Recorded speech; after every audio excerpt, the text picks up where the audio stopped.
Primeiramente, bom domingo a todos vocês. Estou aqui mais uma vez para gravar um vídeo e hoje vamos bater um papo aqui sobre os últimos acontecimentos. É muito importante que vocês saibam dos últimos acontecimentos. É muito difícil para nós que estamos aqui desse lado, ativamente tentando a todo instante reverter uma situação praticamente irreversível, vir aqui na frente de vocês, aqui através da câmera, falar alguma coisa sobre o momento atual do Vasco. Ontem eu assisti o jogo na Rede Record do Vasco contra o Volta Redonda. E os meninos até que jogaram bem, relativamente bem, mas no final do jogo acabaram perdendo pela experiência do time adversário. Ficou 1-0. E aí eu pergunto para vocês, muitas coisas acontecem no Vasco da Gama e o Vasco perdeu, já é a segunda derrota do campeonato, está em último lugar entre os 10. E eu pergunto para vocês, a gente fica ouvindo aqui, fica vendo a mídia dizer que o Vasco perdeu porque estava jogando com os meninos. Tudo bem, isso faz parte do planejamento. E o rival? O rival jogou também com os meninos e venceu os 2 jogos. E aí eu pergunto para vocês, será que não é problema de gestão, não é problema de planejamento? E eu digo, a minha opinião, com certeza é sim problema de planejamento. Eu não gosto da forma como Alexandre Pássaro entrou no Clube de Regatas Vasco da Gama. Entrou através de uma imposição do empresário Carlos Leite. E ele já havia sido questionado no São Paulo. Já havia envolvimento, inclusive, com Carlos Leite. E não gosto da forma como ele entrou. Não acho que ele seja competente. Acho que a meritocracia aí está passando longe. E o Vasco está aí à deriva, como sempre dissemos. Infelizmente. E eu sou ativista político, todos sabem, eu já disse que eu sou um ativista político. E eu sempre estou no Twitter e nas redes sociais debatendo com diversas pessoas de diversos níveis e acompanhando ali os posts e questionando sobre certas publicações, publicando também várias coisas. E hoje eu fui surpreendido mais uma vez com um tweet do Júlio Branco. Ele adora um tweet. Ele adora twittar. Ele adora um Twitter. E ele estava falando nas entrelinhas, subentendendo que ele estava se referindo ao Euriquinho, que ele era um homem menino e que estava se espelhando nas costas, estava se espelhando no pai, que estava vivendo às custas do pai, etc, etc, etc. E eu fiz um vídeo, ou melhor, eu fiz um post sobre este post do Júlio Brandt, onde vocês vão poder ver aí na tela, onde eu pergunto a ele quem é o pai dele, quem o pai dele foi, para ele contar pra gente onde ele se formou, qual era o cargo atual, como ele obteve esse cargo. E aqui eu vou falar para vocês de peito aberto. Não sei se vocês sabem, eu coloquei no meu perfil, mas aqui eu abro um parênteses para dizer para vocês me seguirem no Twitter. O meu Twitter é @jim70. E eu peço aqui o apoio de vocês para que vocês possam acompanhar a minha atuação no Twitter. No Instagram é @VascoGym, @VascoGym ou VascoGymBR. Vocês vão me encontrar lá, vocês vão ver o perfil, vão ver a logomarca do canal do YouTube lá no Instagram. E eu peço esse apoio de vocês.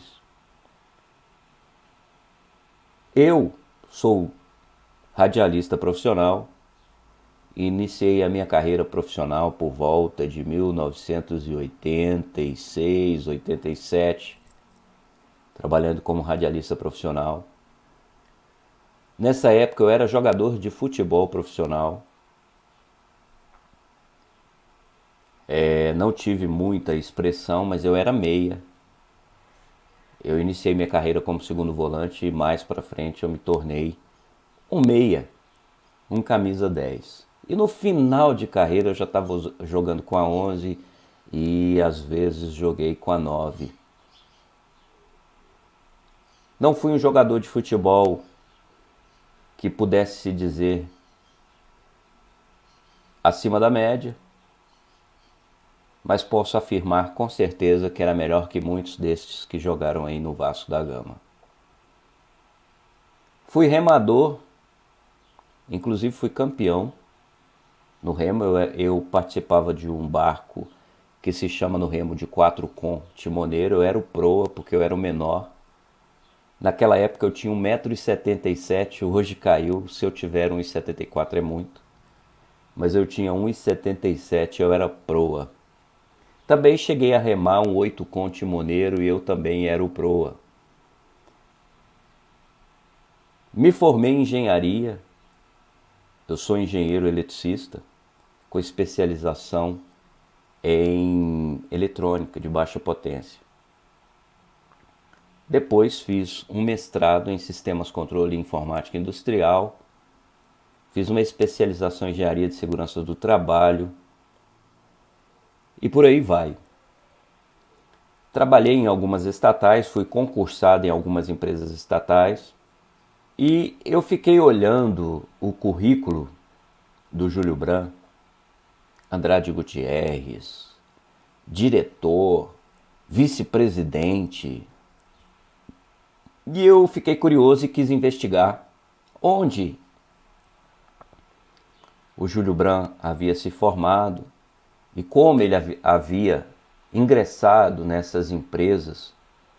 Não obtive muitas informações a respeito disso, mas vi que ele tinha se formado na Estácio, no Rio de Janeiro. Eu venho de família pobre e eu estudei em Universidade Federal, ou seja, eu não paguei para estudar, tive que ralar muito para estudar. Meu mestrado foi feito em Universidade Federal, eu ganhei bolsa de estudos para poder fazer. E eu fico me perguntando, e aqui eu levanto essa poeira aí para todos vocês. Quando eu vejo um tweet de uma pessoa com uma carreira consolidada, trabalhando em grandes empresas privadas, eu pergunto, como essa pessoa ingressou nessas empresas, já que não enfrentou um concurso público, já que não enfrentou o crivo da concorrência? E eu fico questionando aqui comigo, como é que uma pessoa tão gabaritada pode ir numa rede social, levantar falso testemunho, ou até talvez para alguns entenderem como uma inveja, questionar um opositor? Onde está esse vibrante e admirável profissional que atuou em várias empresas de grande porte, em cargos importantíssimos, até vice-presidência, presidência? E eu me entristeço de saber que a tal da meritocracia é o que menos importa nesse país. O importante nesse país é o seu círculo de amizades, com quem você se relaciona. E esse é um caso típico destes a que me referi. E eu a todo instante estou batendo, no bom sentido, dentro do campo democrático, quando eu vejo estas pessoas publicando coisas que, na minha opinião, são irrelevantes. São brigas menores, de pouca importância. Eu sou torcedor do Vasco desde que eu me entendo por gente. Eu tenho na família um tio que se chama Vasco. Eu sou um vascaíno apaixonado. Eu torço para o Vasco. Antigamente eu chorava quando o Vasco perdia. Mas eu sou de uma época que eu ouvia os jogos pelo rádio porque não eram transmitidos. E eu me lembro de um tempo dourado do Vasco da Gama, onde ele jogava de igual para igual com qualquer time. Ele era temido e vencia muitos dos campeonatos que participava. E hoje eu fico vendo este Vasco que aí está, com todas essas pessoas que estão no Vasco inventando historinhas, brincando de gestão, brincando de marketing, vendo a mídia dizer: ah, o Vasco perdeu, mas estava jogando com os meninos. E o que dizer dos meninos do rival que venceram os 2 jogos? É uma incoerência aí, meu amigo. Então é uma mídia tendenciosa que tenta mascarar um problema muito maior para que o seu torcedor fique onde está, sem mobilizar, sem protestar. E eu confesso para vocês, fico muito triste de saber que não adianta seu diploma, que não adianta suas pós-graduações, que não adianta sua qualificação profissional. O que importa são as pessoas que estão à sua volta para te indicarem para aquele cargo, para te indicarem para aquela posição. Eu, particularmente, não me sinto inferiorizado diante de nenhuma destas pessoas, porque a minha vida inteira foi uma vida dedicada à família, às questões de ordem, de honestidade, vindas do meu pai. Mas isso não me geraram bons frutos. Não me geraram bons frutos.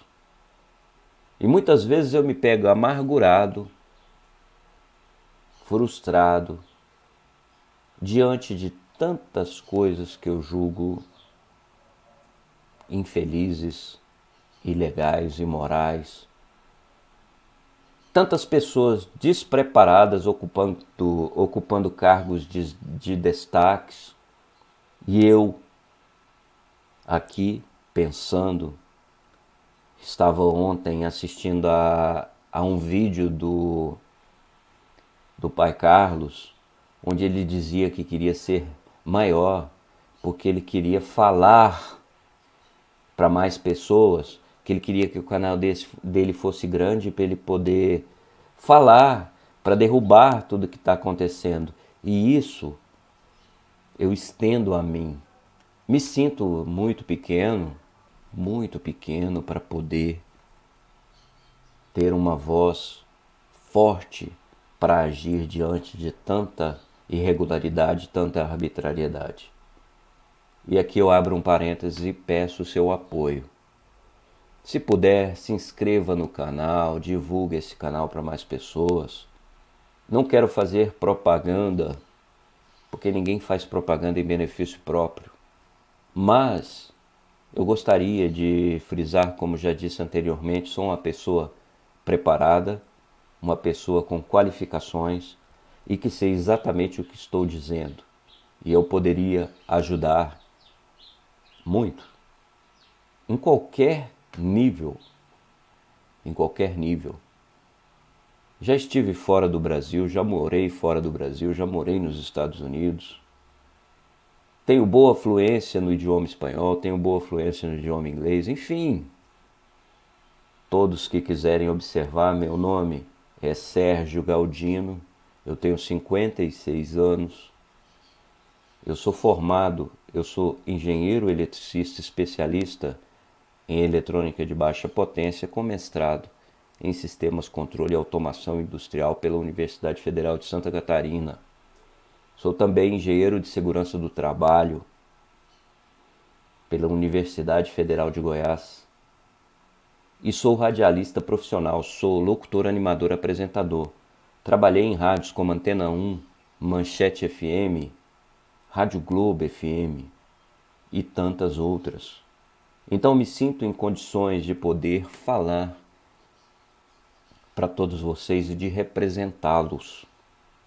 E é muito triste o que a gente passa e o que a gente vive em não poder resolver por sermos pequenos. Então eu peço, amigos, que se vocês se sentem representados por mim, se vocês acham que eu posso ajudá-los, que eu posso ajudar o nosso Clube do Coração, dê sua força para que eu possa estar lá. Eu apoio o projeto Somamos porque eu creio, porque eu vi, porque eu li, se tratar de um projeto que vai levantar o Vasco. Há uns 2 dias eu mandei uma mensagem para o Leven. A primeira mensagem que eu enviei a ele, demonstrando e dizendo a ele que eu o apoiava e que eu solitariamente estava aqui defendendo as ideias dele e ele como pessoa física, e que eu gostaria que ele soubesse.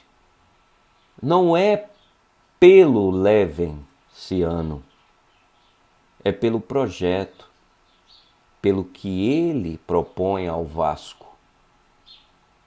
Eu apoiaria também qualquer outro candidato que apresentasse um projeto consistente, o que não aconteceu. Então eu venho aqui dizer para vocês que eu estou muito desapontado, muito entristecido com tudo que acontece no Vasco.